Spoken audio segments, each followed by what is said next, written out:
নারায়ণগঞ্জের লাগাছিয়া ইউনিয়নের চরঘারমোড় এলাকায় প্রবাসী ও সিআইপি ব্যবসায়ী হাসান আহমেদ খোকন তার মালিকানাধীন স্প্যাশ প্যারাডাইস গার্ডেনে বাগান বাড়ি উপহারের উদ্বোধন ঘিরে জনমনে বিভ্রান্তি ছড়ানোর অভিযোগে সংবাদ সম্মেলন করেন। তিনি বলেন, দেশের প্রতি দায়বদ্ধতার কারণে প্রবাসে থাকা অবস্থায় খরচ করা অর্থ দেশে বিনিয়োগ করার চেষ্টা করেন। বিস্তারিত থাকছে মোহাম্মদ আক্তার হোসেনের প্রতিবেদনে।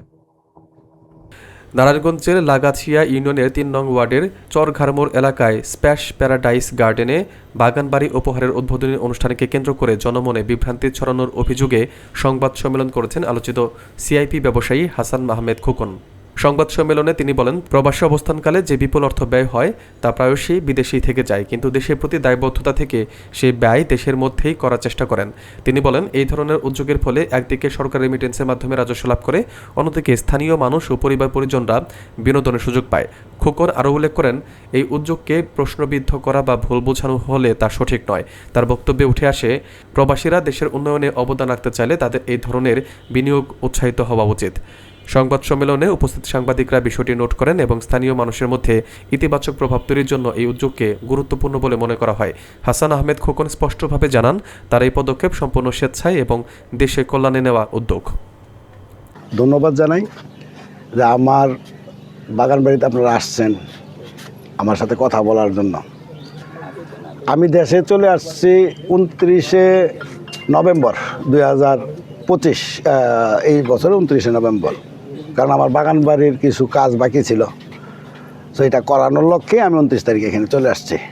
কি বাগান বাড়ি উদ্বোধনের জন্যই যে আমি এই কি বলে অনুষ্ঠান করতেছি এইরকম না, কিন্তু এখন আপনাদের ডিসাইড করতে হবে কারা আসলে এগুলি চায় না যে এলাকার একটু গরিব মানুষ সুখে শান্তিতে থাকুক, একটু খাক দাক, একটু লাক্সারিয়াস জায়গাতে আসুক। আমি তো একটা টিকিটেরও ব্যবস্থা করতে পারতাম, তাও তো করিনি।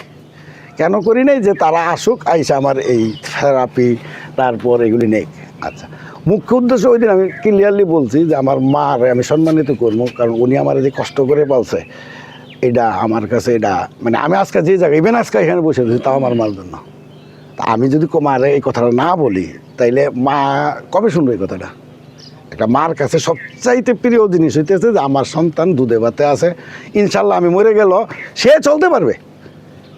এটা কি আমার অপরাধ? যদি আপনারা মনে হয় অপরাধ, তাইলে আপনাদের অয়েতেই চিন্তা করেন যে লোক মারে নিয়ে এতটুকু সম্মান দিতে পারে ওই লোকের দ্বারা এইসব কোনো কিছু করা সম্ভব কিনা, যেটা আসলেই গ্রহণযোগ্যতা নাই। আর আমার রেকর্ডটা তো সুপ্ত না, যে আমার সুপ্ত আজকে থেকে হঠাৎ করে আমি বড় কিছু করতেছি। আমি 2021 সালে আমি সিআইপির জন্য নমিনেশন পাই, 2021 গেছে তদন্তে, 2022 গেছে তদন্তে, 2023 গেছে তদন্তে, 2024 গেছে তদন্ত। দীর্ঘ 48 মাস সিআইডি এনএসআই থেকে দইরা সবাই দেখতে চাইতেছে কার সাথে সম্পৃক্ত আছে কি না তার। সেই রাজনীতির সাথে আমার কোনো সম্পৃক্ততা ছিল না কখনোই। যদি হইতো তাহলে এনএসআই আমাকে ছাড়তো না তো। সো এখন যেই জিনিসটা আমার কথা হচ্ছে যে একটা রিউমার তুলে হয়তো এটা হইতেছে যে হ্যাঁ মনে হয় রাজনীতি করতে পারে বা কিছু একটা করতে পারে, এর আগে থামায় দাও। আর ফোন করে কান্না করতেছে যে মানে আমি সন্তান, কিন্তু সে তো আমার দেখে না আমি মিডিয়া কীভাবে হ্যান্ডেল করবো, মানুষের কীভাবে হ্যান্ডেল করবো সে দেখে না এখন পর্যন্ত। আমার যে পারদর্শিতাটা যে সামাজিক কাজে বা নিজেকে রক্ষা করার প্রোটেকশন আমার কতটুকু আছে এটা আমি জানি আমার কতটুকু আছে, আমার মা তো জানে না। কিন্তু মার যে কান্দালি তোরা বা এর যে মনে কষ্টটা দেওয়ালি, এটা তো ঠিক হইল না।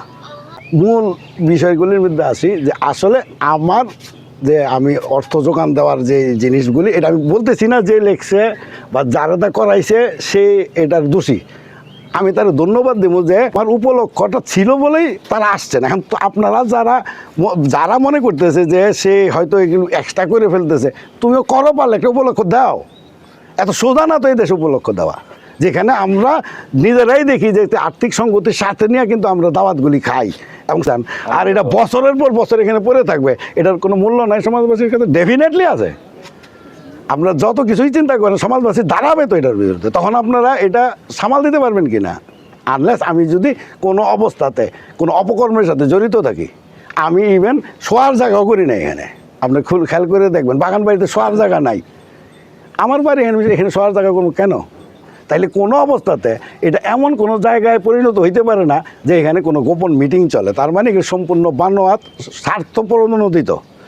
এখন আমি যদি পরিষ্কার ভাষায় বলতে চাই, সেটা হচ্ছে যে হয়তো কেউ চিন্তা করতেছে যে এমন কিছু একটা করবো। আমার ওইরকম কিছু করার ইচ্ছা না। আমি যে ধরনের ব্যবসা করি এটা আমার এনাফ হেডেক। আমার এক বছরে 3-4 মাস এমনি রেস্ট নিতে হয়।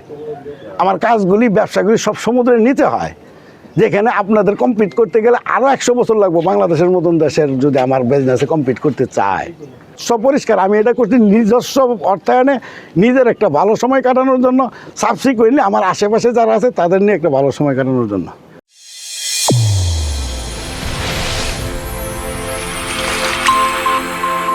চ্যানেল A1 হৃদয়ের স্পন্দন।